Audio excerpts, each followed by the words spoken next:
లూకాసు వార్త 22వ అధ్యాయములో వ్రాయబడినటువంటి వచనముల యొక్క సంఖ్య 71. 71 వచనాలు లూకాసు వార్త 22వ అధ్యాయములో వ్రాయబడ్డవి. ఈ అధ్యాయములో ప్రధానముగా వ్రాయబడినటువంటి అంశములు మనం గమనించినప్పుడు, పస్కా పండుగ ఆచరణ నిమిత్తము ప్రభువు తన యొక్క శిష్యులను పస్కా పండుగ కొరకైనటువంటి ఏర్పాటు చేయమని కోరటంతో ఈ యొక్క అధ్యాయం ప్రారంభమైంది. పస్కా సందర్భంగా యేసుక్రీస్తు ప్రభువారు తన శిష్యులతో కలిసి ఆయన మేడగదిలో పస్కా ఆచరించడానికి వెళ్ళారు. అలా పస్కా ఏర్పరచబడటానికి కావలసినటువంటి ఏర్పాటు విషయమైనటువంటి వివరణలు మనకు మొదటి వచనము మొదలు 13వ వచనం వరకు కనిపిస్తాయి. వాళ్ళు పస్కాను సిద్ధం చేశారు. 14వ వచనం మొదలుకొని మనకు వారు పస్కా ఆచరించినటువంటి విధము మనకు చెప్పబడింది. ఇవి మనకు 38వ వచనము వరకు కూడాను, 14 నుండి 38 వరకు మేడగదిలో యేసుక్రీస్తు ప్రభువారు వారితో శిష్యులతో ముచ్చటించిన విధము చెప్పబడింది. పస్కా అనంతరం వాడుక చొప్పున ఒలీవకు అచ్చటకు వెళ్ళిన శిష్యులను లో నుండి 3 తీసుకుని గెత్సెమనకు ఆయన వెళ్ళిన వివరం 39 నుండి మనం చూస్తే 46వ వచనము వరకు కూడా ఆయన గెత్సెమనలో ప్రార్థిస్తూ ఉన్నట్లు, ఆయన శిష్యత్రయమైన 3 ఆయన మాట్లాడుట అక్కడ మనకు కనిపిస్తుంది. ఇక 47వ వచనము నుండి 53వ వచనము మధ్యలో ఆయన అరెస్ట్ కనబడుతుంది. ఆయనని అరెస్ట్ చేయటం, బందీగా తీసుకోవటం. ఇస్కరియోతు యోధా ముద్దు పెట్టుకొని ప్రభువును అప్పగించటం. ఆ సందర్భంలోనే పేతురు మల్కు యొక్క చెవి తెగ నరకటం, ప్రభువు అతన్ని స్వస్థపరచటం. వీటి వివరాలు మనకు 53వ వచనం వరకు కనిపిస్తవి. ఇక 54 నుండి 71 వరకు యేసుక్రీస్తు ప్రభువునకు జరిగినటువంటి 6 అన్యాయపు తీర్పులు, 3 స్వజనుల తీర్పులు, 3 అన్యజనుల తీర్పులు. మొదట స్వజనుల తీర్పులు జరిగాయి కదా, వాటిల్లో మనకు 2 తీర్పులు ఇందులో మనకు కనిపిస్తాయి. తర్వాత పేతురు క్రీస్తును ఎరుగనని, యేసును ఎరుగనని ముమ్మారు చెప్పుటను గుర్చిన విశేషతలలో పేతురు యొక్క అబద్ధాలను గుర్చిందులో మనకు కనిపిస్తుంది. ఇది చాలా దీర్ఘమైనటువంటి వివరణతో కూడిన అధ్యాయము. ఇప్పటికే మనము మత్తయి, మార్కులలో శిలువ సందర్భాలను గురించి చదివినప్పుడు చాలా వివరాలు చెప్పుకున్నాము. మళ్ళా ఈ అధ్యాయములో అనగా యేసుక్రీస్తు ప్రభువారు పస్కా పండుగ ఆచరించినప్పటి నుండి ఆయన శిలువ వేయబడే వరకు ఉన్నటువంటి విశేషమైన వివరణలు మనకు సువార్తలన్నీ కవర్ చేస్తూ వచ్చాయి. సువార్తలు 4 కూడాను ప్రభువు యొక్క శిలువ వివరాలను కవర్ చేశాయి. అయితే ఒక్కొక్కరు ఒక్కొక్క కోణంలో యేసును ప్రజెంట్ చేశారు. చెప్పిన విషయాలే చెప్పబడుతూ కూడాను ఈ 4 సువార్తలలో శిలువ వివరాలు మనకు కనపడతాయి. ఓవరాల్గా 4 సువార్తలను ఒక ప్రక్కగా పెట్టుకొని పస్కా పండుగ నుండి ఆయన యొక్క మరణం వరకు కూడా, ఆయన భూస్థాపితం వరకు కూడా ఒక క్రానలాజికల్ ఆర్డర్లో గనుక మనం తీసుకుని చదువుకున్నట్లయితే ఆయన యొక్క వివరణ సంపూర్ణంగా మనకు లభిస్తుంది. యేసుక్రీస్తు ప్రభువారు ఆయన అప్పగించబడుటకు ముందు మేడగదిలో పస్కా ఆచరణతో ఈ యొక్క అధ్యాయం ప్రారంభమైంది. చూడండి, 22వ అధ్యాయం 1వ వచనం. పస్కా అనబడిన పులియని రొట్టెల పండుగ సమీపించెను. పస్కా పండుగ యూదులకు ఆచారము. ఇది దేవుడు వారికి ఆదేశించినది. ఇది దేవుని కట్టడ.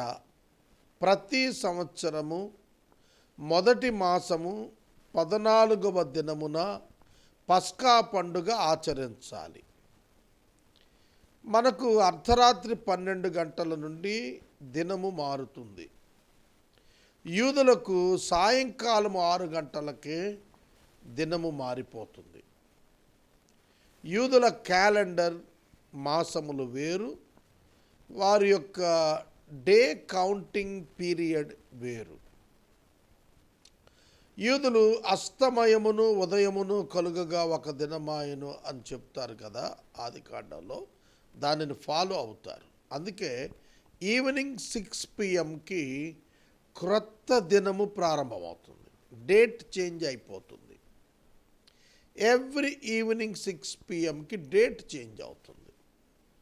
కనుక 14వ తారీఖు అని అంటే మన విషయంలో 13 సాయంకాలం 6 గంటలకు అన్నమాట మన టైం టేబుల్లో. యేసుక్రీస్తు ప్రభువారు పస్కా పండుగను ఆయన జీవించిన దినములలో ఆయన ఆచరించారు. ఆయన సేవా దినములలో ఆయన ఈ పండుగలన్నింటినీ కూడా ఆయన ఆచరించాడు.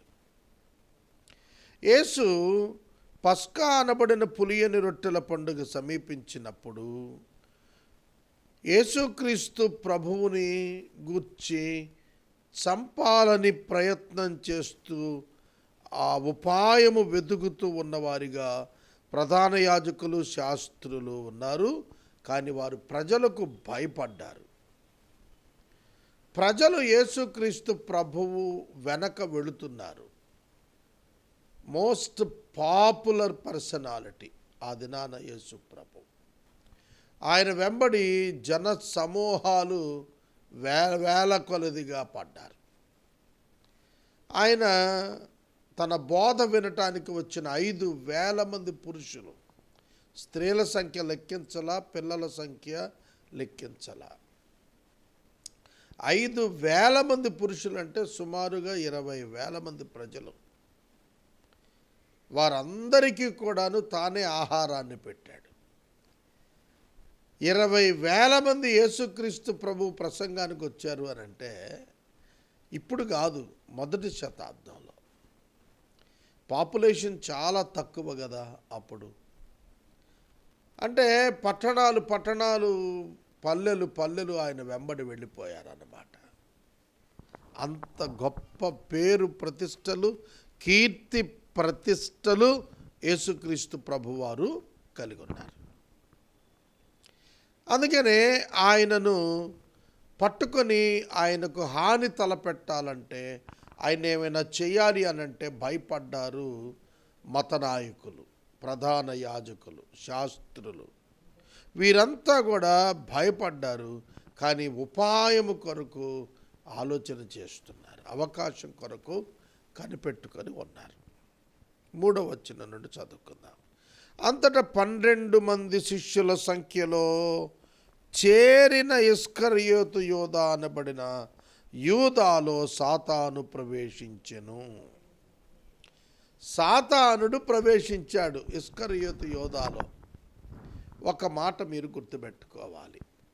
రక్షించబడిన విశ్వాసిలో సాతానుడు ప్రవేశింపలేడు. This is a standard truth. రక్షణ పొందని వాని పైననే సాతానునికి అధికారం ఉంటుంది. రక్షించబడిన వారిపై సాతానునికి అధికారం ఉండదు. సాతానుని యొక్క అధికారం క్రింద ఉన్నాడు ఇస్కరియోతు యోధ. అంటే హీ వాజ్ నాట్ సేవ్డ్, రక్షణ పొందినవాడు కాడు, ప్రభువునందు విశ్వాసం ఉంచినవాడు కాడు, రక్షణార్థమైన మారు మనసును కలిగిన వాడు కాడు. యేసుక్రీస్తును వెంబడించుటలో యోధా యొక్క ఉద్దేశము రాజ్యస్థాపన. చూడండి, యేసుక్రీస్తు ప్రభువు వారి కాలంలో జలోతీయులను ఉండేవారు. They are the warriors of freedom. మనకు యూదులలోనే బందిపోటులుగా కొందరు మారి ఫ్రీడమ్ ఫైట్ చేశారు యూదులలో. వారిలో సెప్టాస్, డెస్మాస్, బరబ్బాస్, జూడాస్ నలుగురు ప్రముఖులు. యేసుక్రీస్తు ప్రభువుతో సిలువ వేయబడిన వారిలో కుడివైపు ఎడమవైపు ఉన్నటువంటి వారు సెప్టాస్ అండ్ డిస్మాస్. వీరిద్దరి యొక్క సహచరుడైనటువంటి బరబ్బాస్ పిలాతుతో విడిచిపెట్టబడినవాడు. ఈ టీం మెంబర్ జూడాస్, ఇస్కరియట్ జూడాస్. అయితే వీరితో విభేదించి క్రీస్తు ప్రభువు యొక్క ఫాలోయింగ్ చూచి, ఆయన ప్రజలు వెంబడించటం చూచి, ఈయన ద్వారా తన యొక్క రాజ్యకాంక్ష నెరవేరుతుందనే సంకల్పంతో వెంబడించాడు. అంతే తప్ప మారు మనసు విషయమైన రక్షణార్థమైన సంగతుల పట్ల ఆసక్తి కలిగిన వాడే కాడు. అయితే 12 మందిలో ఒకడుగా ఫెమిలియర్ అయిపోయాడు. ఈ ఇస్కరియోతు యూదా యొక్క హృదయములో సాతానుడు ప్రవేశించాడు అని వ్రాయబడిందంటే he was not a believer. అతడు విశ్వాసి కాదు. హీ వాజ్ నాట్ సేవ్డ్, రక్షణ పొందినవాడు కాడు, ఏర్పరచబడినవాడు కాడు. కనుక ఇతనిలో సాతానుడు సులువుగా ప్రవేశించగలిగాడు. సాతానుడు ఇస్కరియోతు యోధాపై సంపూర్ణాధికారం కలిగిన వాడు. ఎందుకంటే యేసు ప్రభు చెప్పినట్లు, మీరు మీ తండ్రి యొక్క అపవాది సంబంధులు, మీరు వాని ఇచ్చను నెరవేర్చగోరుతున్నారు. అపవాది ఇచ్చ ఏమిటి? యేసుపై దాడి, యేసును అప్పగించటం, ధనాన్ని ప్రేమించటం, హత్య గావించటం, నేరపూరిత ఉద్దేశం, ఇవన్నీ అపవాది లక్షణాలు. అందుకనే ఇస్కరియోతు యూదా వాడు వెళ్ళి ఆయనను వారికి ఎలాగూ అప్పగింపవచ్చునో దానిని గురించి ప్రధాన యాజకులతోనూ అధిపతులతోనూ మాట్లాడాను. తన శిష్యులలో ఒకడైన యూదా వచ్చి తమతో ఆయనను అప్పగించే విషయమైన మంతనాలు చేయటానికి ముందుకొచ్చినప్పుడు ప్రధాన యాజకులు, శాస్త్రులు కూడా ఎంతో సంతోషపడి వానికి ద్రవ్యమియ్య సమ్మతించిరి. ఇక్కడ మీకు విషయం చెబుతాను, వినండి. ఇస్కరియోతు యూదా డబ్బును ఆశించి, ద్రవ్యాన్ని ఆశించి స్వామి ద్రోహం చేయటానికి ఒడికట్టాడు. అతడు ధనదాహంతో ఉన్నవాడు, ధనాపేక్షతో ఉన్నవాడు, ధనాన్ని ప్రేమించేవాడు.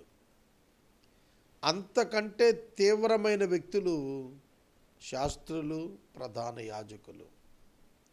వాళ్ళు ద్రవ్యమియ్యటానికి ఒప్పుకున్నారు, ఎంత ద్రవ్యమో చెప్పలేదు. ఇస్కరియోతు అనుకున్నాడు, చాలా పెద్ద పని తాను చేస్తున్నాడు కనుక పెద్ద మొత్తంలో డబ్బు వస్తుంది అని అనుకున్నాడు.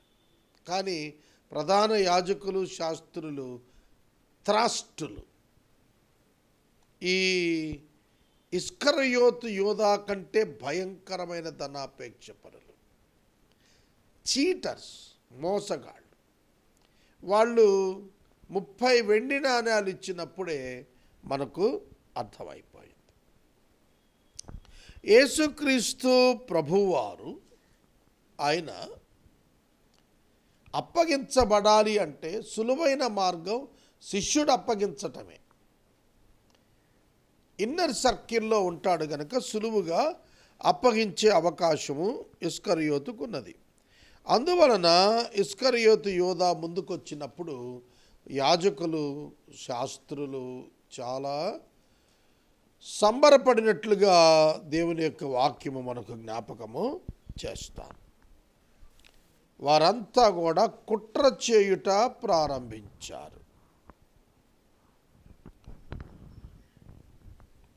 అందుకు వాడు ఒప్పుకొని జనసమూహము లేనప్పుడు ఆయనను వారికి అప్పగించుటకు తగిన సమయము వెదుగుచున్నాడు.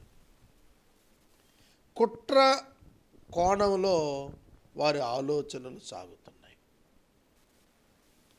చూడండి, ఒక వ్యక్తిని అప్పగించాలి అని అన్నప్పుడు ఆ వ్యక్తిని గూర్చినటువంటి విశేషతలు రెక్కి నిర్వహిస్తారు హంతకులు. అంటే ఆయన దినచర్య గమనిస్తారు. ఆయన ప్రజల మధ్య ఎప్పుడుంటాడు, ఒంటరిగా ఎప్పుడుంటాడు, శిష్యులతో ఎప్పుడుంటాడు అనేది మొట్టమొదట పసిగట్టాలి. అందుకే ఇస్కరియోతు యోధా ఆయన జనులతో లేని సమయమున ఆయనను అప్పగించటం కొరకు సమయాన్ని ఎదురు చూస్తున్నాడు, వెదుగుతున్నాడు. తగిన సమయము కొరకు ఎదురు చూస్తున్నాడు. మీకు విషయం తెలిసిన ఇస్కరియోతు యోధా సాతానుతో నిండినవాడై తగిన సమయం చూస్తున్నాడు. అయితే divine time for the cross of Jesus Christ has come. ఆయన అప్పగించు గడియ నిర్ణయమైనది కనుక everything is under the control of God. It was happening. అర్థమవుతున్నదా? మీకు ఒక విషయం అర్థం కావాలి. యేసుక్రీస్తు ప్రభువు ఎవరి చేత అప్పగించబడతాడు?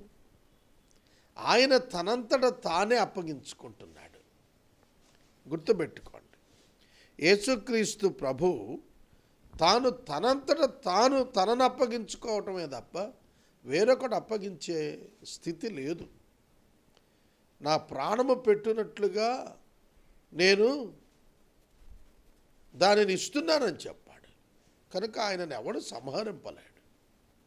ఆయన తానే తనంతట తాను అప్పగించుకుంటేనే తప్ప ఇస్కరియోతు వలన కూడా కాదు. తర్వాత 11వ వచనం, పస్కా పశువును వధింపవలసిన పులియని రొట్టెల దినము రాగా.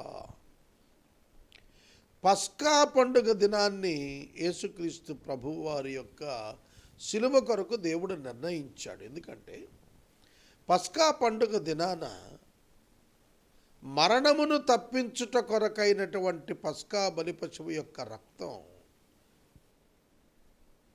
వారికి దాని గురించిన అభిప్రాయం అంతా తెలుసు. నిర్గమకాండము గ్రంథములో మోషే ఇశ్రాయేలీయులను విమోచించటం కొరకు సిద్ధమవుతున్న తరుణంలో దేవుడు పస్కాను ఆచరించమన్నాడు. ఎందుకంటే ఆ రాత్రి మరణదూత గృహాలను దాటిపోవునట్లు పస్కా బలి పశువు యొక్క రక్తము కుంచెతో కిటికీలు, గుమ్మములకు, అడ్డకర్రలకు, నిలువు కమ్ములకు ఆ రక్తాన్ని పూసి తలుపులు వేసుకుని లోపల ఉండమన్నాడు ప్రభు. ఇజ్రాయేలీయులు ఆ విధంగా ఐగుప్తులో మొట్టమొదటి పస్కా ఆచరించారు. వారు అలా ఆచరించినప్పుడు అదే రాత్రి ఏ గుమ్మములకైతే రక్తము కమ్మీలపై చెమర్చబడిందో కిటికీలపై చెమర్చబడిందో ఆ గృహాలను దాటి వెళ్ళిపోయింది మరణదూత. ఐగుప్తీయులు ఎవ్వరూ పస్కా రక్తమును తమ కమ్మేలకు రాసుకోలేదు. అందుకే ఐగుప్తీయుల ఇంట ప్రతి ఇంట కూడాను తొలుచూలు చనిపోయాడు, శవముంది.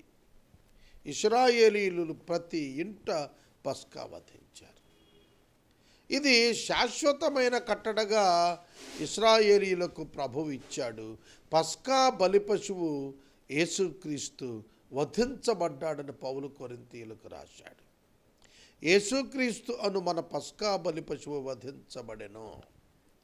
యేసుక్రీస్తు ప్రభువారు యొక్క రక్తము ఎవరి జీవితములపై అయితే చెమర్చబడి ఉంటుందో వారిని మరణదూత దాటిపోతుంది, అనగా వారికి తీర్పు ఉండదు, మరణం ఉండదు.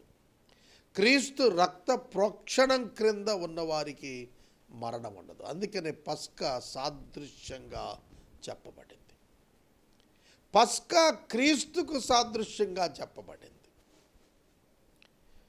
పస్కా పండుగ దినం వచ్చింది.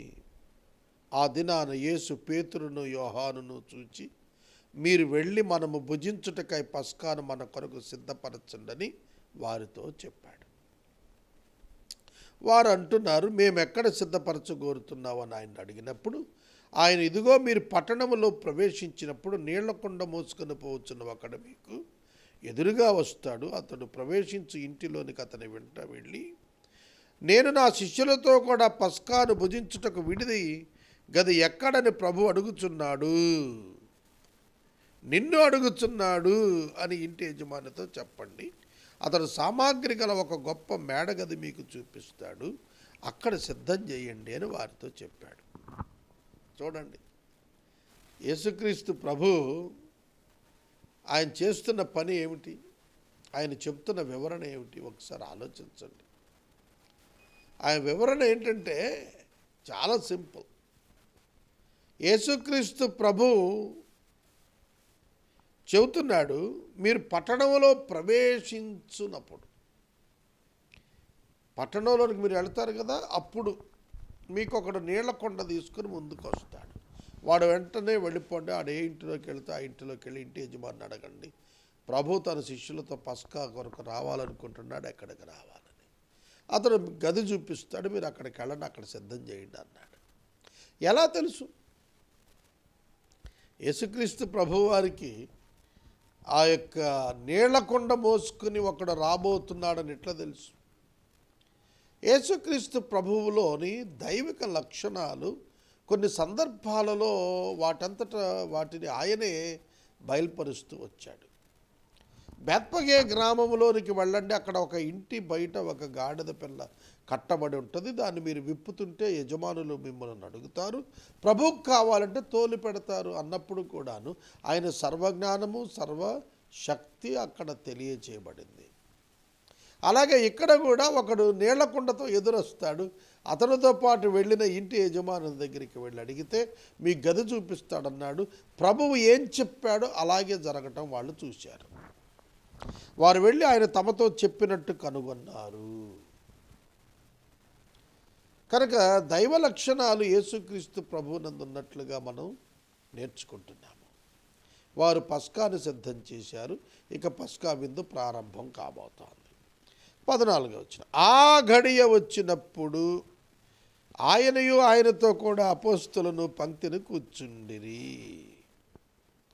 చూడండి, 14వ వచనం ప్రథమ మాట, ఆ ఘడియ వచ్చినప్పుడు. ఇది మీరు ఐడెంటిఫై చేయాలని నేను బహుగా కోరుతున్నాను. ఆ ఘడియ వచ్చినప్పుడు. ప్రతి సందర్భము కూడా యేసుక్రీస్తు ప్రభువు యొక్క జీవితంలో టైం రిలేటెడ్ ఇష్యూస్గా మనం అబ్జర్వ్ చేస్తాము. It is the given time table by God himself. దేవుడు యేసుక్రీస్తు ప్రభువు యొక్క 3.5 సంవత్సరాల సేవా జీవితంలో every part, each part, inch and inch design చేశారు. ఆయన ఏ స్థలంలో, ఏ వ్యక్తితో, ఏ ప్రదేశంలో, ఏ సందర్భంలో ఏ మాట పలుకుతాడు,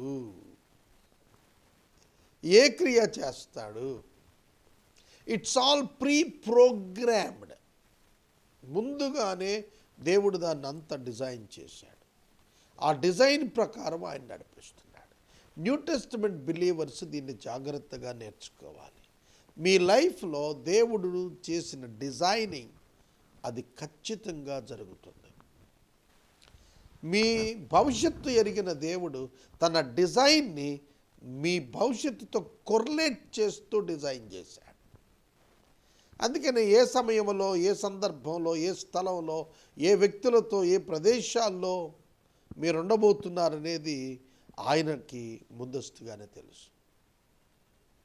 కాబట్టి దేవుడు ఆ గడియ వచ్చినప్పుడు అనే పదం రాయించారు. ఆ గడియ వచ్చినప్పుడు, ఏ గడియ? ఆయనను అరెస్ట్ చేసేటువంటి గడియ వచ్చేస్తుంది. అప్పుడు ఆ రోజు ఆ పస్కాలో ప్రభువారు చేయాల్సినటువంటి పనులు కొన్నున్నవి అవే జరిగిస్తున్నాడు.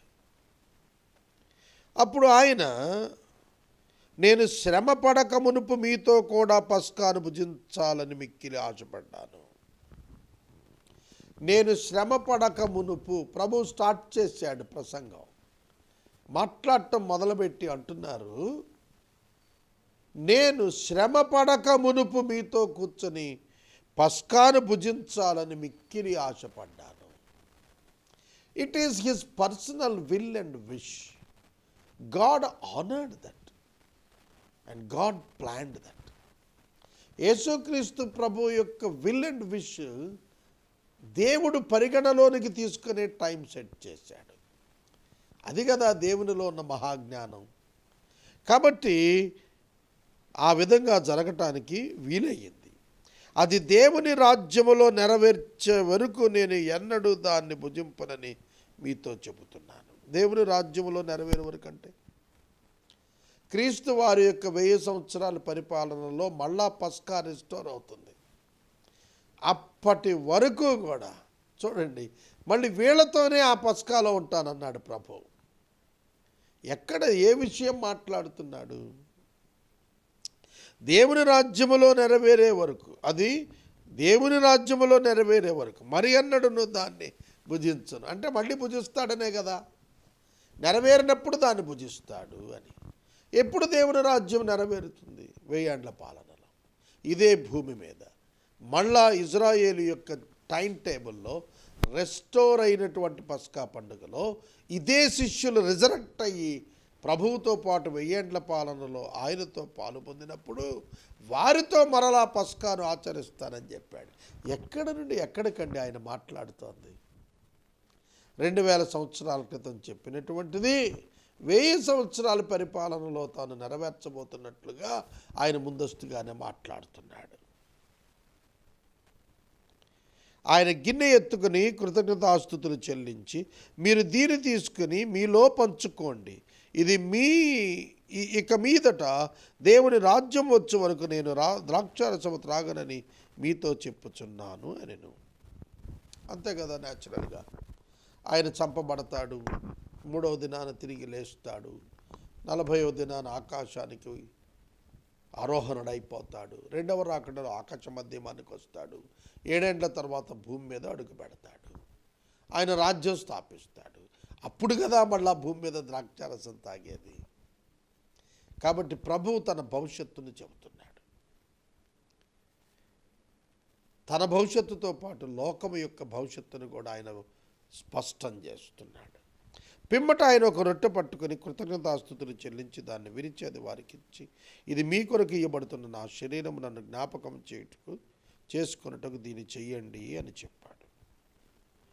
ఆ ప్రకారమే భోజనమైన తరువాత ఆయన గిన్నెయు పట్టుకుని, ఈ గిన్నె మీ కొరకు చిందించబడుతున్న నా రక్తము వలన అయిన క్రొత్త నిబంధన, నా రక్తము వలన అయిన క్రొత్త నిబంధన, ఇది నన్ను అప్పగించు వాని చెయ్యి నాతో కూడా బల్ల మీద ఉన్నది.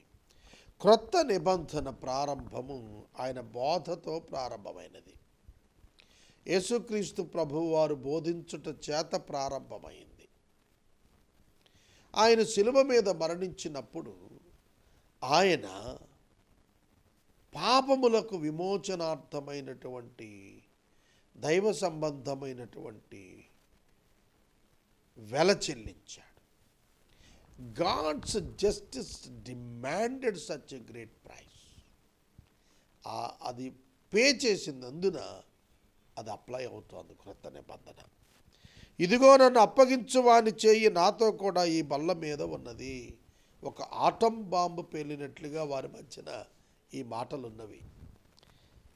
నిర్ణయింపబడిన ప్రకారము మనుష్య కుమారుడు పోవుచున్నాడు. నేను మళ్ళీ ఇక్కడ ఒక చిన్న స్ట్రెస్ చిన్నగా నొక్కి వక్కాడిస్తున్నాను చూడండి. 14వ వచనంలో ఆ ఘడియ వచ్చినప్పుడు, 22వ వచనంలో నిర్ణయింపబడిన ప్రకారము, నిర్ణయించబడిన ప్రకారము. యేసుక్రీస్తు ప్రభువు యొక్క life time table designed by God, decided by God himself. ఆయనే ముందస్తుగా నిర్ణయించేశాడు, దాని ప్రకారమే పోతున్నాడు. ఆయన ఎవరి చేత అప్పగించబడబోచున్నాడో ఆ మనుషునికి శ్రమ అని చెప్పెను. యేసుక్రీస్తు ప్రభువారు ఆయనను అప్పగించబోతున్న వ్యక్తిని ఎరిగి ఉన్నారు. చూడండి, చాలా విచిత్రం. పరిశుద్ధ బైబిల్ గ్రంథం ఏం చెబుతోందంటే, ఆయన తనకు సంభవింపబోవునవి అన్నీయు ఎరిగినటువంటి వాడు అని చెబుతోంది. పస్కా విందు ఆయన ఆచరిస్తూ ఉన్న సందర్భంలోనే తాను తనకు సంభవించబోయేటివి ఎరిగిన వాడుగా లేఖనాలు ఆయన గురించి చెబుతున్నాయి. యోహాను సువార్త 18వ అధ్యాయం 4వ వచనంలో ఈ మాట ఉన్నది. తనకు సంభవించబోవునవి యేసు ఎరిగినవాడు, తనను అప్పగించబోవువాడు కూడా యేసుకు ముందే తెలుసు. అయినప్పటికీ యేసు అతనిని తన శిష్యులలో ఉంచుటకు అభ్యంతరపడలేదు. ఒక మాట గుర్తుపెట్టుకోండి, యేసుక్రీస్తు ప్రభువు యొక్క గమ్యం సిలువ తప్పించుకోవటం కాదు. ఒకవేళ యేసుక్రీస్తు ప్రభువు యొక్క గమ్యం సిలువ తప్పించుకోవటం అయితే ఇస్కరియోతు యూదాను తాను ముందే తెలిసి తనతో ఉండనిచ్చేవాడు కాడు. యేసుక్రీస్తు ప్రభువారికి ఇస్కరియోతు యూదా తనను అప్పగిస్తాడని తెలిసే అతనిని ఉండనిచ్చాడు. ఎందుకంటే ఆ దైవ ప్రణాళిక తన పట్ల ఏమిటనేది యేసుకు ముందస్తుగా తెలుసు. అందుకే తాను ముందుగానే చెప్పాడు, ఎవరు నా ప్రాణం తీసుకోరు, నా ప్రాణం నేనే పెడతాను, నేను మళ్ళీ దాన్ని నేను తీసుకుంటాను, తీసుకునేటట్లుగానే దాన్ని పెడుతున్నాను అని అన్నట్టు. Jesus Christ knows about his death and resurrection earlier in his life. ఆయన జీవితంలో దాన్ని ఆయనకు ముందే దేవుడు దాన్ని బయలుపరిచాడు. Why he came into this world, he knew the truth. చూడండి, మనం ఒకసారి ఆలోచించాలి. మనం కూడా డివైన్ పర్స్పెక్టివ్తో కనుక ఆలోచిస్తే death is not final, it may come at any time, in any way, in any manners, but we don't need to worry about it because it is not the end in our life. Resurrection is there to come. పునరుత్థానం మనకు దేవుడు వాగ్దానం చేశాడు, అది రాబోతోంది. కనుక మరణం ఎలా వస్తుంది అనేది ఇష్యూనే కాదు క్రిస్టియన్ లైఫ్లో. కనుక క్రైస్తవుడు మరణానికి భయపడడు. ఒక యేసుక్రీస్తే కాదు, యేసుక్రీస్తునందున్నటువంటి విశ్వాసి కూడా మరణానికి భయపడడు. మరణము ఎవరికైనా సరే వస్తుంది, ఎందుకంటే హెబ్రీ పత్రికలో అది నిర్ణయించిన వాడు దేవుడని చెప్పారు.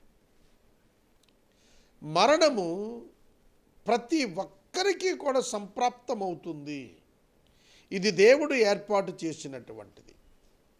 కనుక మనం హెబ్రీ పత్రికలో కనుక ఈ విషయాన్ని ఒక్కసారి చదువుకుంటే, హెబ్రీ పత్రిక 9వ అధ్యాయము ఈ మాటలను మనకు జ్ఞాపకం చేస్తుంది. ఒకసారి చూడండి. మనుషులు ఒక్కసారే మృతి పొందవలెను, ఆ తరువాత తీర్పు జరుగును. మనుషులు ఒక్కసారే మృతి పొందవలెను అని నియమించబడను. It is appointed by God. మనుషులు మృతి పొందాలనే నిర్ణయం దేవునిది. ఆదికాండం 3వ అధ్యాయంలో నీవు మంటివి గనుక నీవు తిరిగి మన్నైపోతావు, నీవు మంటి నుండే తీయబడ్డావు కాబట్టి తిరిగి మన్నైపోతావు అని ఆదాముతో చెప్పిన దేవుడు, the physical death is appointed for human being. కాబట్టి మానవుడు ఎన్నడూ కూడా మరణాన్ని బట్టి భయపడక్కర్లేదు, అగ్నిగుండాన్ని బట్టే భయపడాలి. రక్షించబడకుండా మరణిస్తే అగ్నిగుండానికి పోతాం.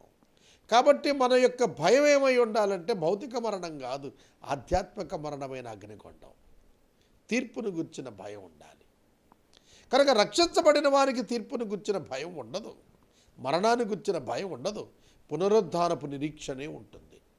ఇది మీరు గుర్తుపెట్టుకోవాలి. తనను అప్పగించబోయేడు వానికి శ్రమ అని తాను ముందే తెలియచేశాడు. ఎందుకంటే ఇస్కరియోతు యోధ తాను ఉరిపెట్టుకుని చనిపోయాడు. ఇర్మియా చెప్పబడినట్లుగా వాని ఉద్యోగము వేరొకడు తీసుకొనును, వాని ఇల్లు పెంటకుప్పవలే అగును, వాని భార్యను వేరొకరిని చేరును, వారి బిడ్డలు తండ్రి లేని వారు అయిపోతారు. ఇవన్నీ సంభవించాయి అతని కుటుంబానికి. ఆ తర్వాత అతడు నిత్యాగ్నిగుండములో నిత్యము ఉండాల్సిన వాడుగా ఉన్నాడు. అతడు ప్రభువును అప్పగించిన తరువాత అతడు తనంతట తాను ఉరిపెట్టుకుని చనిపోయాడు. పశ్చాత్తాపపడలేదు, బాధపడ్డాడు.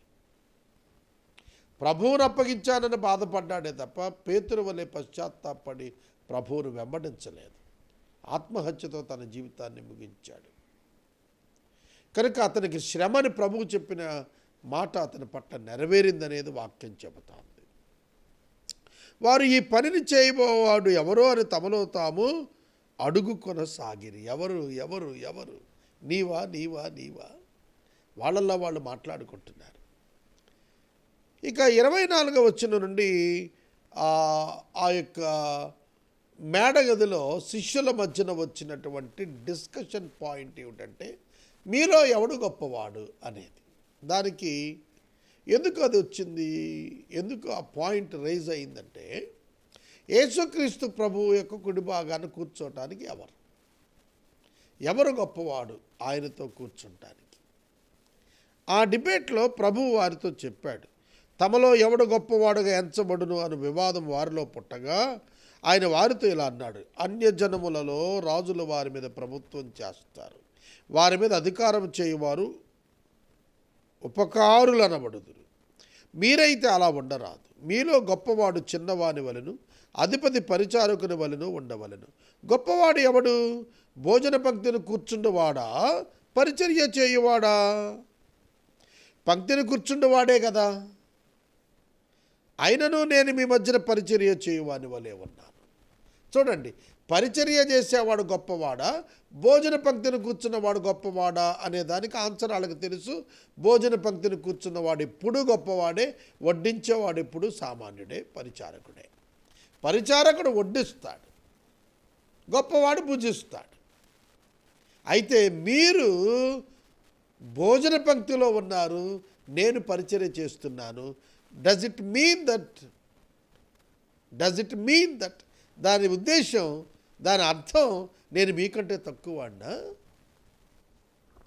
అర్థమైందా?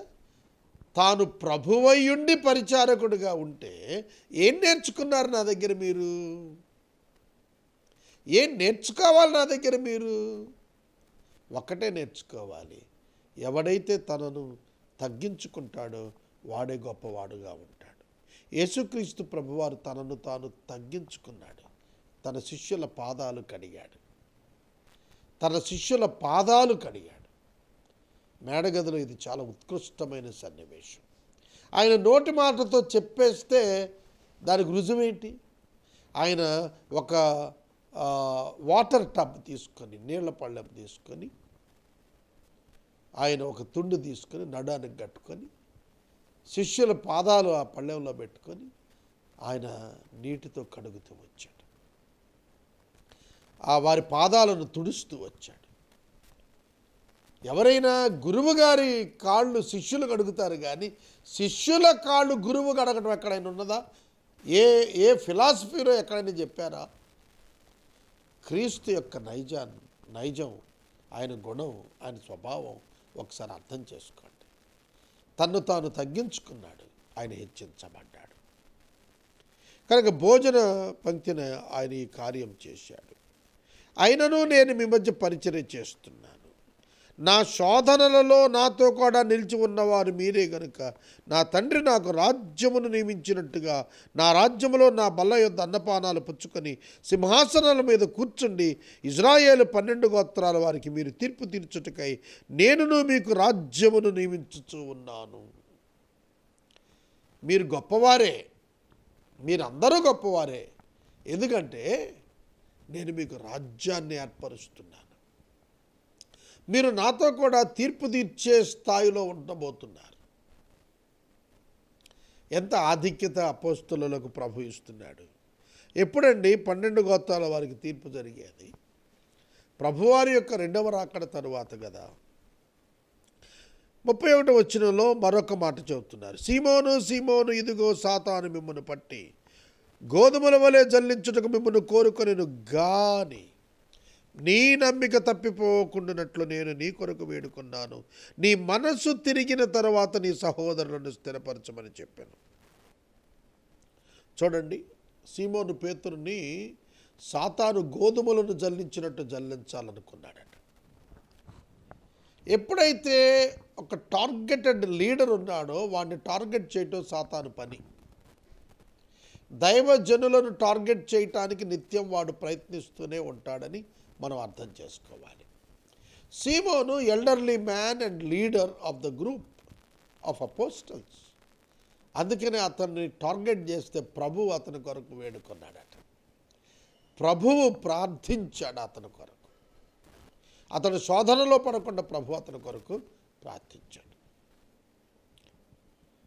అయితే అతడు, ప్రభువా, పేతురు అంటున్నాడు యేసయ్యతో, నీతో కూడా చెరలోనికి మరణముకు వెళ్ళుటకు సిద్ధముగా ఉన్నాను అని చెప్పాడు. పేతురు ప్రభు అనగానే వెంటనే రియాక్ట్ అయ్యాడు. ప్రభువా, సాతానుడు నన్ను మరణానికి తీసుకెళ్ళినా కూడా, మరియు చెరలోనికి తీసుకుని వెళ్ళటానికి యత్నించినా నేను నీతోనే ఉంటాను అని చెప్పాడు. దానికి ప్రభువు జవాబుగా, పేతురు, నీవు నన్ను ఎరుగనని ముమ్మారు చెప్పు వరకు నేడు కోడి కుయ్యదని నీతో చెప్పుచున్నాను అనెను. ఇది అదే రాత్రి సంభవించింది. దీని వివరణ ఇదే అధ్యాయంలో మనం చూస్తాము. ప్రభువు మరియు వారితో మాట్లాడుతూ, సంచయు జోలయు చెప్పులను లేకుండా నేను మిమ్మల్ని పంపినప్పుడు మీకేమైనా తక్కువ ఆయనా అని వారిని అడిగినప్పుడు వారు ఏమీయూ తక్కువ కాలేదనిరి. అందుకు ఆయన, ఇప్పుడైతే సంచి గలవాడు సంచయు జాలయు తీసుకొని పోవలెను, కత్తి లేనివాడు తన బట్టను అమ్మి కత్తి కొనుక్కొనవలెను. ఇది నేను ఒక్కసారి ఈ వచనం జ్ఞాపకం చేసుకున్నప్పుడు చాలా సంతోషంతో ఈ మాట చెబుతున్నాను. దేవుని మాట 2000 సంవత్సరాల క్రితం ఆయన అన్నాడు, సంచయు జాలయు చెప్పులను లేకుండా పంపాడంట. అప్పుడు వారికి ఏమైనా తక్కువ అయినదా? లేదు అని వారు చెప్పిరి. నా 30 సంవత్సరాల సేవా జీవితం నాకు గుర్తొస్తుంది. నా ప్రభువును సేవించుట నేను ప్రారంభించిన తర్వాత నాకు ఏమీయూ తక్కువ కాలేదు. I never have surplus of money with me. I never have reserves of money with me, but all my needs were fulfilled. All my needs were fulfilled because of his grace and his resources.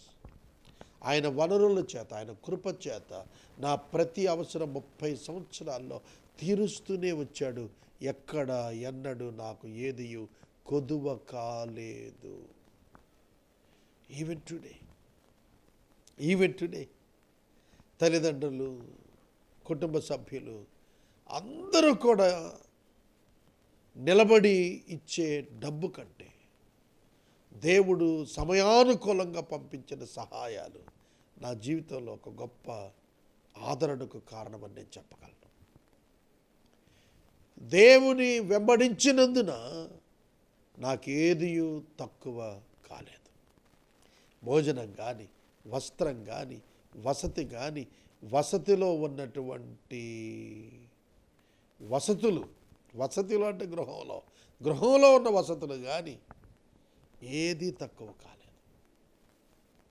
ఆనాడు ప్రభు అడిగిన మాట ఈనాడు ఒక సేవకునిగా నా జీవితంలో ఖచ్చితంగా నెరవేరిందని నేను సెలవిస్తున్నాను. ఎప్పుడు జేబులో పైసా లేనప్పుడు కూడా నాకేమి తక్కువ కాలేదు. ధననిధులు నాకెన్నడూ నా దగ్గర ఎన్నడూ లేవు. You can check all my accounts in last 30 years. You can easily notice it. You can easily notice it. Every day, every month, whatever I need, God fulfilled them. దేవుడు వాటన్నిటినీ ఇచ్చాడు. నేను మనవి చేస్తున్నాను, యేసయ్య మాటలు నమ్మదగినవి. ప్రభువా, నేను నిన్ను వెంబడిస్తాను చెరసాల వరకైనా మరణం వరకైనా అన్న పేతురు అదే రాత్రి కోడి కొయ్యక మునుపు ముమ్మారు అబద్ధమాడతాడని చెప్పిన మాట ఎట్లా నెరవేరిందో, అది ఎట్లా సత్యమో, యేసును వెంబడించిన వారికి ఏమీ తక్కువ కాదు అనేది అంతే సత్యం. ఆయన అక్రమకారులలో ఒకడుగా ఎంచబడెను అని వ్రాయబడిన మాట నా యందు నెరవేరవలసి ఉన్నది. నా యందు నెరవేరవలసిన మాట ఒకటి ఉంది. అదేంటంటే అక్రమకారులలో ఒకటిగా ఎంచబడ్డాడు. ఎందుకంటే అక్రమకారులు అంటే ఆయుధదారులు. It is illegal to have weapons. Permission లేకుండా వెపన్ కలిగి ఉండటం నేరం. ఇప్పటికీ కూడా మారణాయుధాలు కలిగి ఉండటం నేరం. కనుక మారణాయుధాలు కలిగి ఉన్న వారి మీద పర్టికులర్గా పోలీస్ కేసు అవుతుంది. చట్ట ప్రకారం వారు నేరస్తులుగానే ఎంచబడతారు. కాబట్టి ప్రభువు పట్ల నెరవేరవలసిన ఒకటి ఉంది, అది నెరవేరేటట్లుగా ఇలా చేయమన్నాడు. ఎలాగ నన్ను గుర్చిన సంగతి సమాప్తమవుతున్నదని మీతో చెప్పుచున్నాను. నన్ను గూర్చిన సంగతులు ముగింపుకు వచ్చేస్తున్నాయి, జరిగిపోతున్నాయి. నేను నరావతారుగా నెరవేర్చవలసినటువంటి పనులు పూర్తయిపోతున్నాయి, ముగింపుకు వచ్చేస్తున్నాయి, అన్నీ కూడా సమాప్తమైపోతున్నాయి. అందుకనే ఇంకా నెరవేర్చబడవలసినవి ఏమీ మిగలటానికి వీల్లేదు. కాబట్టి మీరు కత్తులు కొనుక్కొచ్చి పెట్టుకోండి అన్నాడు. వారు ప్రభుతో ఇదిగో ఇక్కడ 2 కత్తులున్నాయి అన్నారు. చాలును అని వారితో ప్రభు చెప్పాడు. ఇదంతా మేడగదిలోనేనండి ఈ సంభాషణ అంతా. ఆ తరువాత మేడగదిలో నుండి వారు వెలుపటికి వచ్చిన తరువాత వారు బయలుదేరి వాడుక చొప్పున ఒలీవ కొండకు వెళ్ళారు. తన శిష్యులను తీసుకుని ఆయన ఒలీవ కొండకు వెళ్ళాడు. అక్కడ వాళ్ళందరూ ఆయనతో పాటు ఉన్నారు. చూడండి, మనం అనుకుంటాం మేడగది నుంచి డైరెక్ట్గా గెత్సెమనకి వెళ్ళాడు అనుకుంటాం. కాదు, అక్కడ నుండి ఆయన ఒలీవ కొండకు వెళ్ళారు. అప్పటికే యూదా ఇస్కరియోతు విందులో నుండి వెళ్ళిపోయాడు. కానీ వాడికి తెలుసు, ఒలీవల కొండ తెలుసు. ఆయన అప్పుడప్పుడు ఒలీవల కొండ నుండి గెత్సెమనకి వెళ్తాడు ప్రార్థనకని తెలుసు. కనుక తన ఇన్నర్ సర్కిల్లో వాడు కాబట్టి ఆయన యొక్క దినచర్యలన్నీ వాడికి తెలుసు. కనుక వాడు ఫాలో అవుతున్నాడు. వాడుకు చొప్పున ఒలీవ కొండకు వెళ్ళాడు. ఆ చోటును చేరి ఆయన వారితో చెప్పాడు, మీరు శోధనలో ప్రవేశించకుండానట్లు ప్రార్థన చేయండి అని చెప్పాడు. చూడండి, ఒలీవ కొండలో చెప్పలేదు ఇది. ఆ చోటును చేరి అన్నప్పుడు ఆ చోటు అనేది గెత్సెమనే. లూకాసు వార్త 22:40 ఆ చోటు చేరి అన్నది ఆ చోటు గెత్సెమనే, ఒలీవ కొండ కాదు అది. గెత్సెమనేకి కిద్రోను వాగు దాటి వెళ్ళారు. కెరీతు వాగు దాటి వెళ్ళాడు. దాటి వెళ్ళి ఆ యొక్క గెత్సెమనే వనంలో ప్రవేశించాడు. అక్కడ తాను 3 తీసుకుని వెళ్ళాడు. యోహాను, పేతురు, యాకోబు. వారితో చెబుతున్నాడు, మీరు శోధనలో ప్రవేశించకుండానట్లు ప్రార్థన చేయండి అని చెప్పి వారి యొద్ద నుండి రాతివేత దూరము వెళ్ళి మోకాళ్ళుని, తండ్రి ఈ గిన్నె నా యొద్ద నుండి తొలగించుటకు నీ చిత్తమైతే తొలగించము, అయినను నా ఇష్టము కాదు నీ చిత్తమే సిద్ధించునుగా కానీ ప్రార్థించెను. చూడండి, యేసుక్రీస్తు ప్రభువు యొక్క ప్రార్థన నీ చిత్తమైతే ఈ గిన్నె నా యొద్ద నుండి తొలగించమనే దానికి కొందరు కొన్ని అపార్థాలు జోడించారు. ఏమిటంటే శిలువ శిక్షకు ఆయన భయపడ్డాడు, అందుకే శిలువ శిక్ష తొలగించమన్నాడు అని. శిలువ శిక్ష తొలగించమనలా ప్రభు, శిలువ మీద కలిగేటువంటి శ్రమలను తొలగించమని చెప్పలా. ఆయన తొలగించమని అడుగుతుంది ఏమిటంటే మానవ పాపము యేసు శరీరము మీద మోపాలి, అది పాయింట్. నీ చిత్తమైతే ఈ గిన్నె నా యొద్ద నుండి తొలగించు. ఏమిటి ఆ గిన్నె? తాను త్రాగవలసినటువంటిది, అంటే తాను భరించవలసినటువంటిది, తన మీద మోపబడవలసినటువంటిది, తన శరీరం మీదకి రాబోతున్నటువంటిది.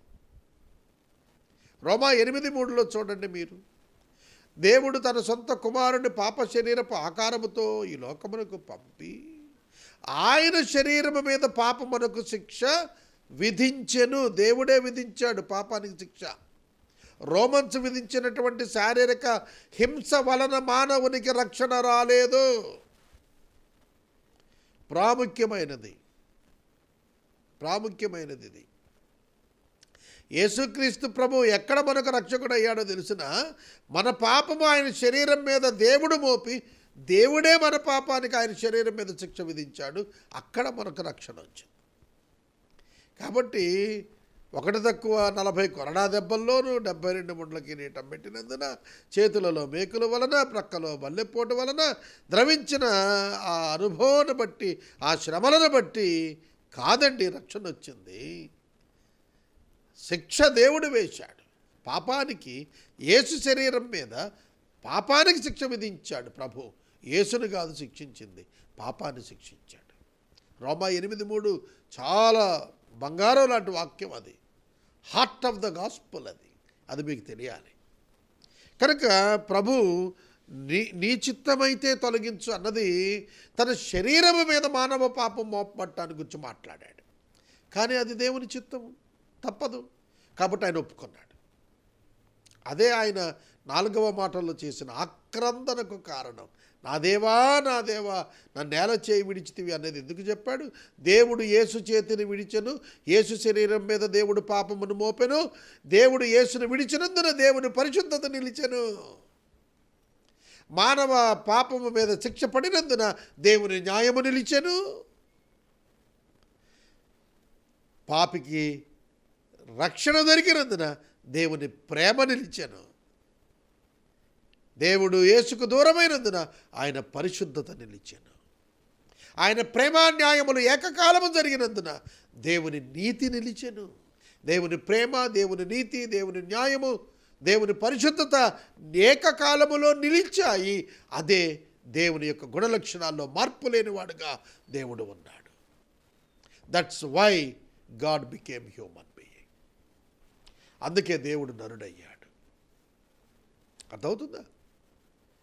ఈ మర్మము తప్పక ప్రతి వ్యక్తి, రక్షించబడిన ప్రతి వ్యక్తి ఎరగాలి. ఆయన ఆ విధంగా ప్రార్థిస్తున్నప్పుడు పరలోకము నుండి ఒక దూత ఆయనకు కనపడి ఆయనను బలపరిచెను. ఆయనకు కనపడ్డాడు, మిగతా వాళ్ళకి కనపడలేదు. ఆయన్ని బలపరచడానికి దేవుడు ఒక దూతను పంపించాడు. ఆయన వేదన పడి మరింత ఆత్రుతగా ప్రార్థన చేయటం ప్రారంభించినప్పుడు ఆయన చెమట నేలన పడుతున్న గొప్ప రక్త బిందువుల్లాగా మారింది. ఆయన ప్రార్థన చాలించి లేచి తన శిష్యుల యొద్దకు వచ్చి వారు దుఃఖము చేత నిద్రించుట చూచి, వారి నిద్రకు కారణం ఏంటో తెలుసా? యేసయ్య మాటలు. వారు దుఃఖంతో నిద్రిస్తున్నారట. ప్రభువారిని చూస్తే వారికి దుఃఖం వచ్చేస్తుంది. ఆయన వేదన చూస్తే వారికి దుఃఖం వస్తుంది. దాంతో నిద్ర పట్టింది. ఆయన ప్రార్థన చాలించి లేచి శిష్యుల యొద్దకు వచ్చి వారు దుఃఖము చేత నిద్రించడం చూచి, మీరు ఎందుకు నిద్రించున్నారు? శోధనలో ప్రవేశించకుండానట్లు లేచి ప్రార్థన చేయండి అని వారితో చెప్పాడు. రాబోతున్న శోధన, పేతురు మీదకు రాబోతున్న శోధన ఆయన ముందుగా ఎరిగినవాడు. అందుకే చెబుతున్నాడు, మీరు లేచి ప్రార్థన చేయండి, మెలకువగా ఉండి ప్రార్థన చేయండి. శోధనలో ప్రవేశించకుండానట్లు మెలకువగా ఉండి ప్రార్థన చేయండి. మీ జీవితంలో ఇది చాలా పెద్ద పాఠం కావాలి. సాతానుడు మిమ్మల్ని శోధించుటకు నిత్యం ప్రయత్నిస్తుంటాడు కనుక ప్రార్థన చేత మీరు మెలకువగా ఉండి అపవాది యొక్క తంత్రాన్ని ఎరిగి దాన్ని జయించడం నేర్చుకోవాలి. ప్రభు వారితో చెప్పిన మాట అదే. ఆయన వారి యొద్దకు ముమ్మారు వచ్చినట్లుగా మనకు ఇతర సువార్తలలో వ్రాయబడినది. ఒక్క గడియ అయినా మీరు నా కొరకు మేలుకొని ఉండలేరా అని ఆయన ప్రశ్నించినట్టుగా కూడా మనకు ఇతర సువార్తల్లో కనిపిస్తుంది.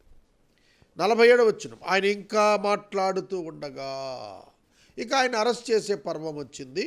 ఆ తర్వాత ఆయనను యూదుల తీర్పులు, అన్యాయపు తీర్పులు, స్వజనుల అన్యాయపు తీర్పులతో మనకు 71వ వచనం వరకు ఇదే వృత్తాంతం కనపడుతుంది. ఆయన అరెస్ట్ చేయబడే సమయం చూద్దాం. ఆయన ఇంకనూ మాట్లాడుచూ ఉండగా ఇదిగో జనులు గుంపుగా వచ్చిరి. 12 మందిలో యూదా అనబడిన వాడు వారి కంటే ముందుగా నడిచి యేసును ముద్దు పెట్టుకొనుటకు ఆయన యొద్దకు రాగా, యేసు, యూదా, నీవు ముద్దు పెట్టుకుని మనిషి కుమారుని అప్పగించుచున్నావా అని వారితో అనగా, ఆయన చుట్టూ ఉన్నవారు జరగబోవు దానిని చూచి, ప్రభువా, కత్తితో నరుకుదామా అని ఆయన అడిగారు. అంతలో వారిలో ఒకడు, అంటే పేతురు, ప్రధాన యాజకుడి యొక్క దాసుడైన మల్కును కొట్టి వారి చెవి తెగ నరికాడు. అయితే యేసు, ఈ మట్టుకు చాలు అని చెప్పి వారి చెవి ముట్టి బాగు చేశాడు. ఎంత అద్భుతమైన సన్నివేశం అండి ఇది. ఆయన పట్టుకోటాకు వచ్చిన వాళ్ళని ఆయన శిష్యులలో ఒకడైన పేతురు ప్రధాన యాజకుని యొక్క సేవకుడైన మల్కు యొక్క చెవిని నరికేశాడు. రక్తపాతం అవుతుంది, రక్తం స్రవిస్తుంది. ఆ చెవిని ప్రభువు తాకి స్వస్థపరిచారు. ఒకసారి ఆగండి. వాళ్ళు కనులారా చూస్తుండగా, ఎందుకంటే వాళ్ళ దగ్గర దివిటీలు దీపాలు అన్నీ ఉన్నాయి. మీరు యోహాను సువార్త 18వ అధ్యాయం చూడండి. వారు దివిటీలు పట్టుకొని వచ్చారు, దీపాలు పట్టుకొని వచ్చారు, కాగడాలు పట్టుకొని వచ్చారు. చాలా వెలుగుంది వాళ్ళ దగ్గర.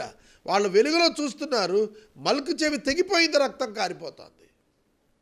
అయితే ప్రభువు ఆ మల్కు యొక్క తెగిన చెవిని బాగు చేశారు. ఒక మహా అద్భుతం వారి కళ్ళ ముందు జరిగితే కూడా వాళ్ళు ఆయన అరెస్ట్ చేయటానికే చూచారు. ఒక్కసారి ఆలోచించండి. ఎందుకు వారు యేసుక్రీస్తు యొక్క మహిమాయుక్తమైన వ్యక్తి అని వారు ఎందుకు తెలుసుకోలేకపోయారు? వారి అవిశ్వాసం, వారి ఏర్పాటులో లేకపోవటమే కారణం. వారు ప్రభువును ఎరుగకపోవటానికి they were not chosen people. వారు ఎన్నిక చేయబడలేదు, ఏర్పాటు చేయబడలేదు. అందుకే వారు శిలువ శిక్ష నిర్వహణలో ప్రభువు వైపు ముందుకు దూచుకొని వచ్చారు. వారందరి యొక్క అంతాన్ని దేవుడు ముందుగా నిర్ణయించి వచ్చాడు. సహోదరుడా, సహోదరి, ఆ మహా అద్భుతాన్ని పొందినవాడు కూడా ఆయన అరెస్ట్ చేసి తీసుకెళ్లే వారిలో ఉన్నాడు. వాడికి పశ్చాత్తాపం లేదు. కాబట్టి గుర్తుపెట్టుకోండి, మెరకల్స్ అనుభవించినంత మాత్రాన రక్షణ మారుమనసు వచ్చేయదు. మారుమనసు రక్షణ క్రీస్తు యేసునందరి విశ్వాసం ద్వారానే తప్ప అద్భుతాలు పొందుకోవటం వల్ల కాదు.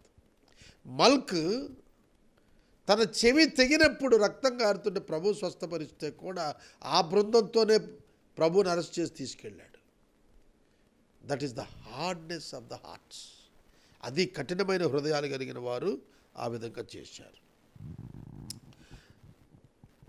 ప్రభువు వారితో మాట్లాడుతున్నాడు.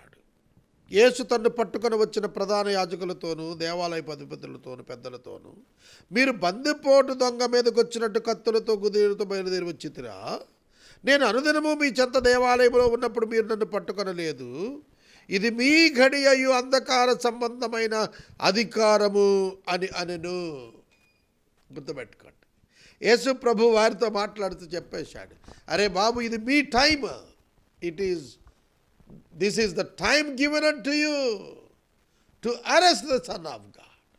దేవుని కుమారుని అరెస్ట్ చేయటానికి దేవుడిచ్చిన సమయం రా నాయనా, ఇది మీ సమయము, అంధకార గడియ కనుక మీరు పట్టుకోగలిగారు నన్ను. నేను ప్రతిదినము అధికార మందిరాల్లో బోధిస్తూనే ఉన్నాను కదా, అక్కడ నన్ను ఎందుకు అరెస్ట్ చేయలేదు, ఇక్కడ ఎందుకు అరెస్ట్ చేస్తున్నారంటే దిస్ ఈజ్ యువర్ టైం. ఇది అంధకార గడియ. అర్థమవుతుందా? సిలువకు అంధకార గడియలలో వారు తీసుకుని వెళుతున్నారు. వారు ఆయన పట్టే ఈడ్చుకొని పోయి ప్రధాన యాజకుని ఇంటిలోనికి తీసుకొని పోయారు. 54వ వచనానికి ముందుగా మరొక తీర్పు జరిగింది. జాగ్రత్తగా వినండి. 3 స్వజనుల తీర్పులలో మొదటిది ప్రధాన యాజకుని మామ అయిన అన్న, గత సంవత్సరపు ప్రధాన యాజకుడు, అతడు వృద్ధుడు, అతనింటికి తీసుకెళ్లారు. రెండవది తీర్పు ప్రధాన యాజకుని ఇంటికి తీసుకొచ్చారు. 2 చీకటిలో తీర్చిన తీర్పులే, 2 అన్యాయపు తీర్పులే, 2 ఇంటి యొద్ద తీర్పులే. ఇంటి యొద్ద తీర్పు తీర్చకూడదు, చీకటిలో తీర్పు తీర్చకూడదు, నేరము మారకూడదు. తీర్పు తీర్చినప్పుడు నేరం మారకూడదు. అన్నా దగ్గర బోధ గురించి అడిగారు, బోధన గురించి ప్రభువు చెప్పారు, ఆన్సర్ చెప్పారు. కానీ ప్రధాన యాజకుడైన కైపా ఇంటికి తీసుకొచ్చేటప్పటికి మళ్ళా నేరం మార్చేశారు. అక్కడ బోధ గురించి మాట్లాడకుండా మరొక నేరాన్ని ఆయన మీద వేస్తున్నారు. ఇంటిలోనికి తీసుకొచ్చి వచ్చేటప్పటికి అక్కడ కొందరు నడిముంగిట మంట వేసి కూర్చుని ఉన్నారు. పేతురు వారి మధ్యన కూర్చున్నాడు. ఇక పేతురు సన్నివేశాన్ని పరిశుద్ధాత్మ దేవుడు ఈ మధ్యలో ఉంచాడు. ప్రధాన యాజకుని ఇంటిలోనికి ప్రభువుని తీసుకెళ్ళినప్పుడు చలిమంట వేసుకున్నటువంటి వారి మధ్యన పేతురు వెంటాడుతూనే ఉన్నాడు ప్రభువును. అన్న ఇంటికి వెళ్ళాడు, మళ్ళీ అక్కడి నుంచి యాజకుని దగ్గరికి వచ్చాడు. ఆయన జనాల్లో కలిసిపోయి ఏం జరుగుతుందా అని చెప్పి వెళుతున్నాడు. అలా వెళుతున్న సందర్భంలో ఒక చిన్నది అతనిని తేరి చూచి వీడును అతనితో కూడా ఉన్నాడు అని చెప్పింది. అందుకు పేతురు, అమ్మాయి, నేను అతనిని ఎరుగను అనెను. మరి కాసేపటికి మరి ఒకడు అతను చూచి నీవు వారిలో ఒకడు అనగా పేతురు, ఓయి నేను కాను అని అనెను. ఇంచుమించు ఒక గడి అయిన తర్వాత మరి ఒకడు, నిజముగా వీడును అతనితో కూడా ఉండెను, వీడు గలనయుడు అని దృఢంగా చెప్పాడు. అందుకు ఓయి నీవు చెప్పినది నాకు తెలియదన్ను. అతడు మాట్లాడుచుండగా వెంటనే కోడి కూసిన. లూకాసు వార్తలో 3 ఇన్సిడెంట్స్ కూడా మనం ఇక్కడే చూస్తున్నాం. పేతురు ముమ్మారు అబద్ధమాడినటువంటి వివరణ ఇక్కడ మనకు స్పష్టంగా చెప్పబడింది.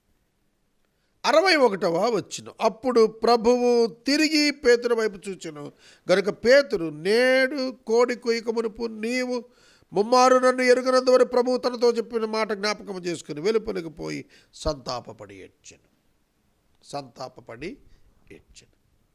యేసుక్రీస్తు ప్రభువును అన్యాయపు తీర్పులు తీరుస్తూ లాక్కొని పోతున్నప్పుడు పేతురు సంతాపపడి ఏడ్చాడు. Peter repented and wept. కనుక గుర్తుపెట్టుకోండి, పేతురుకి ఇస్కరియోతు యోధాకి ఆ రాత్రి సంభవించింది ఒకే అనుభవం. అదేమిటంటే రిజెక్షన్ ఆఫ్ జీసస్ క్రైస్ట్. యేసుక్రీస్తును తృణీకరించారు ఇద్దరు కూడా. యోధా తృణీకరించి అప్పగించాడు, పేతురు తన ప్రాణం కాపాడుకోవటానికి తాను తృణీకరించాడు. Both rejected Jesus Christ. But what is the difference? అయితే వ్యత్యాసం ఏంటి? Peter repented and wept and come to Jesus Christ, come back to Jesus Christ.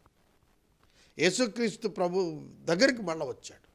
కానీ ఇస్కరియోతు పశ్చాత్తాపడలేదు సరిగదా, ప్రభు దగ్గరకు రాకుండా అతడు తను ఉరిపెట్టుకొని చనిపోయాడు. That is the difference. కాబట్టి పేతురు పశ్చాత్తాపడ్డాడు, ఇస్కరియోతు పశ్చాత్తాపడలేదు.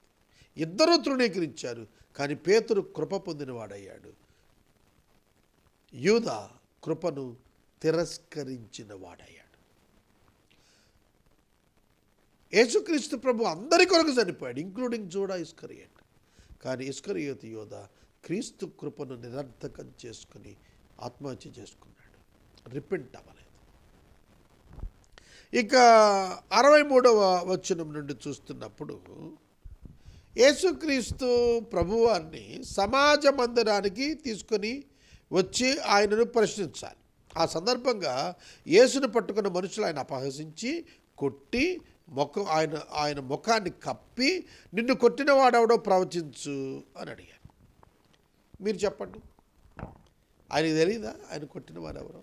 రేపటి దినమున తీర్పులో వాళ్ళెవరో బయటకు వస్తుంది. వాళ్ళే అడిగారు కదా ఎవరు కొట్టారో చెప్పు అని. వాళ్ళని ప్రభు ఖచ్చితంగా బయటకు తీసుకొచ్చి మీరు కొట్టారని చూపిస్తాడు, అందులో సందేహం లేదు. నిన్ను కొట్టినవాడో ఎవడో ప్రవచించమని ఆయన అడిగి ఆయనకు విరోధంగా ఇంకా అనేక దూషణావచనాలు మాట్లాడుతున్నారు. ఈ లోపల ఉదయం అయిపోయింది. సభలోనికి తీసుకొచ్చారు. ఉదయం కాగానే అర్థమైందా, మొదటి 2 తీర్పులు కూడాను చీకటిలో చేశారు. ప్రజలు, పెద్దలు, ప్రధాన యాజకులు, శాస్త్రులు సభ కూడి ఆయనను తన మహాసభలోని తీసుకుని వెళ్ళారు. నీవు క్రీస్తువైతే మాతో చెప్పు అని అడిగారు. అందుకు ఆయన, నేను మీతో చెప్పినా మీరు నమ్మరు, అదియుగాక నేను మిమ్మల్ని అడిగిన యెడల మీరు నాకు ఉత్తరం చెప్పరు. ఇది మొదలుకొని మనుష్య కుమారుడు మహత్యము గల దేవుని కుడిపార్శ్వమున ఆసీనుడగనని వారితో చెప్పెను. దేవునితో సమానంగా సింహాసనం మీద మనుష్య కుమారుడు కూర్చుంటాడనగానే వారు పళ్ళు పటపటా కొరికారు. వాళ్ళు ఎంతో కోపముతో, ఆగ్రహంతో ఊగిపోయారు. అప్పుడు వారందరూ, అట్లయితే నీవు దేవుని కుమారుడువా అని ఆయన అడగగానే, మీరన్నట్టు నేనే ఆయన్ని అని వారితో చెప్పాడు. అందుకు వారు, మనకిక సాక్షులతో పని ఏమి, మనం అతని నోట వింటిమి కదా అని చెప్పారు.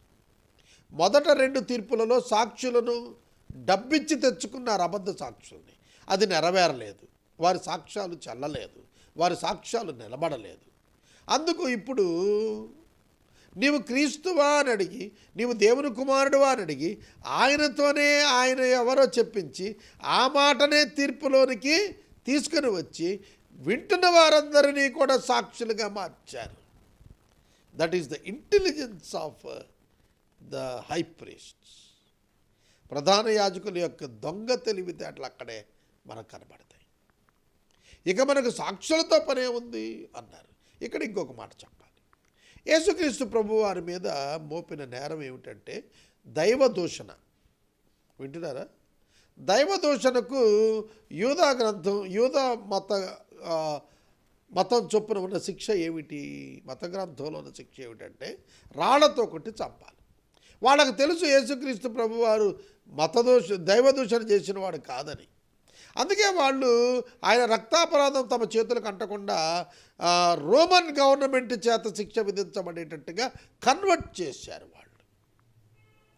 ఆయన రక్తాపరాధం తమ చేతులకు అంటకూడదనే ఉద్దేశంతో వాళ్ళు పిలాతును ఎంచుకొని అక్కడికి తీసుకుపోయారు. వాస్తవంగా వారు యేసుకు శిక్ష విధించుకునే అవకాశం ఉన్నది. రాళ్లతో కొట్టి చంపచ్చు. ఎందుకంటే దైవదూషణకి రాళ్లతో కొట్టి చంపటమే శిక్ష. లేవీకాండం సాక్ష్యం ఇస్తుంది. కాబట్టి గుర్తించండి, యేసుక్రీస్తు ప్రభువారికి 3 అన్యాయపు తీర్పులు స్వజనులు చేశారు. మనం పస్కా విందు ప్రారంభం మొదలు అంటే ఆ రాత్రి సాయంకాలము 6 గంటల నుండి తెల్లవారుజాము సమయం వరకు కూడా సంభవించినటువంటి, తెల్లవారుజాములు 6 గంటలకు పిలాతు, తెల్లవారిందంటే 6 అయింది కదా, అంటే 12 అవర్స్ హిస్టరీ ఇక్కడ మనకు కనబడుతుంది. 22వ అధ్యాయంలో 12 అవర్స్ ఆఫ్ జీసస్ క్రైస్ట్. ఆఖరి దినంలో 12 గంటలు యేసుకు సంభవించినవి మనకు కనబడుతుంది. ఇంకా యేసుక్రీస్తు ప్రభు యొక్క జీవితంలో మనకు 9 అవర్స్ ఉన్నాయి. ఆయన 3 గంటలకు చనిపోయాడు కదా, 9 గంటలు మిగిలి ఉన్నాయి. ఆ 9 గంటలు ఏం జరిగింది అనేది 23వ వచనం నుండి మనకు నెక్స్ట్ చాప్టర్లో 9 అవర్స్ 23వ అధ్యాయం 1వ వచనం నుండి 56వ వచనం వరకు మనకు తెలియజేయబడుతుంది. మరొక 12 అవర్స్, 9 అవర్స్లో ఆయన చనిపోయాడు, 12 అవర్స్లో బరియల్ అయిపోయింది. కాబట్టి నెక్స్ట్ 12 అవర్స్ ఏం జరుగుతుంది? 22 అధ్యాయంలో ఒక 12 గంటల చరిత్ర ఉంటే 23 అధ్యాయంలో ఆ దినం యొక్క 12 గంటల వివరణ ఉన్నది. అది కూడా మనం చూస్తాం. ఈ అధ్యాయాన్ని ఇక్కడ మనం ముగించుకుందాం.